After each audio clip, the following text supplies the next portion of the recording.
What's up, guys? So I came on here because I'm really excited about a lot of things that's been going on in my life. A lot of shifts have been happening.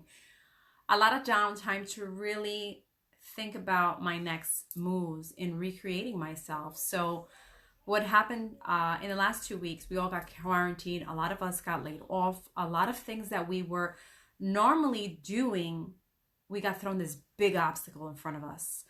And for a lot of people, it's hard, because you lost your job and you're going through a lot of shit. You don't know how to pay your expenses, your mortgages, your finances, your rent. Everything is just up in the air because we primarily live paycheck to paycheck.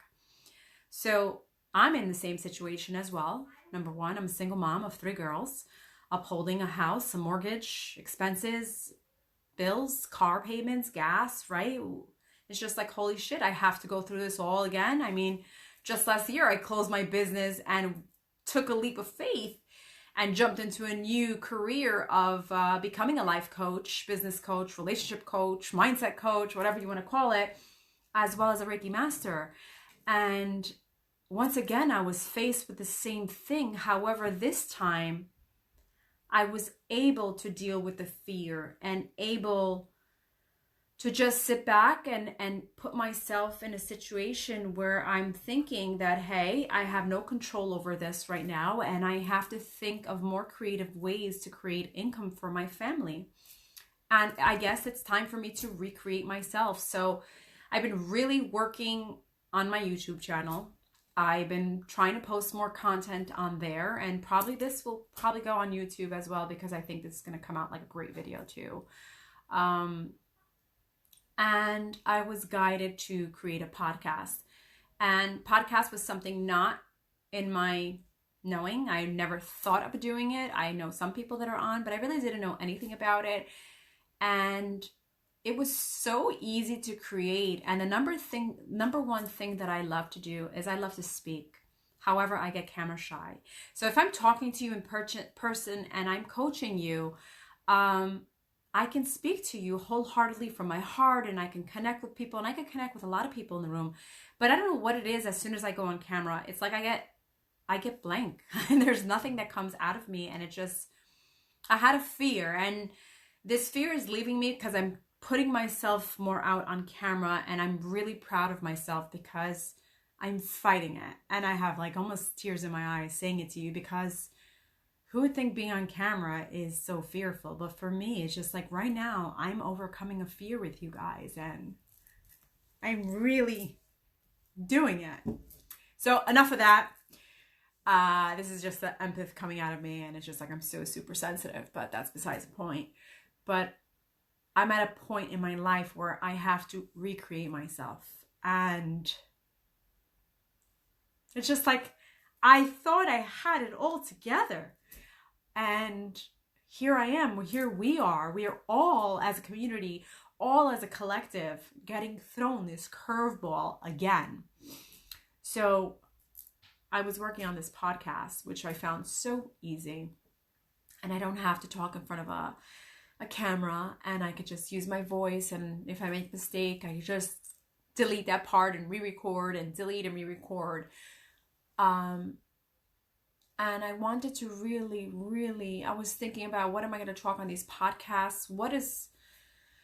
What's really my passion? And to be honest with you, a lot of things are my passion. Business is my passion. I could really go out and talk about business and how to create your own business and how to open your own online business and how to work with different multi-level marketing businesses as well. But one is my biggest passions. And one thing I always wanted to do is create something where we can talk about relationships and the goods and the bads about relationships. And since the whole world is shifting right now at this very moment, a lot of people are awakening. So relationships are changing in a whole. And when you form conscious relationships with people, with partners, it's a very different kind of relationship, because you can be very raw. You can tell them secrets. You could tell them things that are, you emotionally hide inside of you, and you normally don't tell people in a relationship. But in a conscious relationship, you have your mask off. You really speak from the heart. You can really really be real. And I think that's important in relationships because I think so many of us, and I'm speaking of myself, in prior relationships, we always wore a mask and we were never the people that we were supposed to be. I'm talking for myself, before marriage, for example, we wanted to get married and we wanted to have kids. So maybe we portrayed this perfect housewife, perfect cook, perfect, mom example. But then while we were in that marriage, the mask fell off and we were tired of playing that part of the perfect wife. And then all of a sudden, the spouse comes along and be like, well, you used to cook every day and you used to do this every day and you used to clean every day. And it's just like, you got tired of holding up that routine. You got tired of that mask, and you never came from a place of real. You never took that time for yourself. You always devoted that time for your partner, for your parents, for your children. So a conscious relationship is a little bit different in the sense where you fill yourself with so much love, so much self-love, that you attract the partner that is filled with their own self-love as well. You have two independent partners building themselves up and then forming a union to build themselves up. So some people call it a twin flame relationship. I'm so over the labels with this awakening. I think the twin flame relationship has totally, at one point, drove me nuts. I mean, I think we all go through when we first go through our awakening. Is he my twin flame? Is she my twin flame? But this is a sign, and I have signs here, and then there's fake karmics and twin. And honestly, I'm so over that. You know who's my twin flame? My damn self. And I'll explain that in a later segment. However, I do have a twin, a real twin. And we've been battling this runner chaser for quite a while. And these are some things that I talk about on that podcast, and the dynamics of relationships and what it can bring to both of you when you incorporate a lot of self-love in your heart. So I'm really excited about this journey of recreating myself. I really want to help you guys recreate yourselves if you feel stuck, because if you know me since a child, and if you know anything about my life, I was constantly recreating myself. I would never stop. I'm a go-getter. So if one thing failed in my life, I was already out there pushing something else. And I've been through a lot of experiences. I've been through a lot of life lessons. I think 2 years ago, I got knocked out with about 20 lessons in one shot. And that caused my awakening. And it was tough. So I feel like I healed those parts of me so much that I learned from being on the rock bottom what it is. And I was at the top of my career. I mean, I did very well in my life. I'm very grateful for that. But to be at the very top in your life and to hit rock bottom, it just shifts your whole life. And to be able to heal from being at that rock bottom place and to be able to help others is the biggest heartfelt gratitude that I have in my heart, because nothing feels as good to me as helping others achieve their dreams, their passions, looking at life from a different perspective than what they normally have. I swear I wish I had one of me with me when I grew up. But I think I had a very good head on my shoulders, and I did a lot. I went far. I've experienced life. I've traveled. I've opened numerous successful businesses. I mean, I've opened 2 storefronts in my life, and they were both successful. And I've also worked online marketing and done a couple MLM businesses as well that maybe I'll make it grow, maybe not, but there's opportunity all around.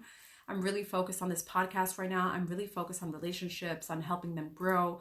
And I'm focused on you guys with Reiki. And Reiki is magical in itself. And if you haven't tried Reiki, and I know I'm like bouncing from here and there, but Reiki is absolutely amazing. It's healing in itself. And now with all this quarantine stuff, I've been doing a lot of distant Reiki healing. And at first I was questionable of it, and I never marketed myself doing distant healing because I even like that one-on-one. I like to be physical with you, and I like to exchange that energy with you. I like to speak to you. I like to hug you. I like to kiss you. I like to love you because that's just who I am. I'm very lovable. But I know people are in need for this distant healing, and I'm offering it. And it's amazing how you can feel that energy exchange over a video, over a FaceTime, over a Zoom call. It's so, so powerful. And my energy, I mean, I've worked on so many people the last couple of years that this Reiki energy has become a lot stronger, and literally, you can feel it within 15 minutes, 20 minutes. It's a very powerful energy exchange. So if you haven't experienced that, please reach out to me. And my passion is to help you heal. And honestly, I'll even accept donations if you don't have at this very moment, because that's how much I believe in it. Wow, I'm very sensitive. So anyways, this is maybe why I didn't want to be on camera so much, because I really am sensitive and you're really seeing a vulnerable part to me. But I'm here for you. I wish you nothing but love. Wow. My heart calls out to every single one of you right now. And I send you nothing but infinite blessings. Much love.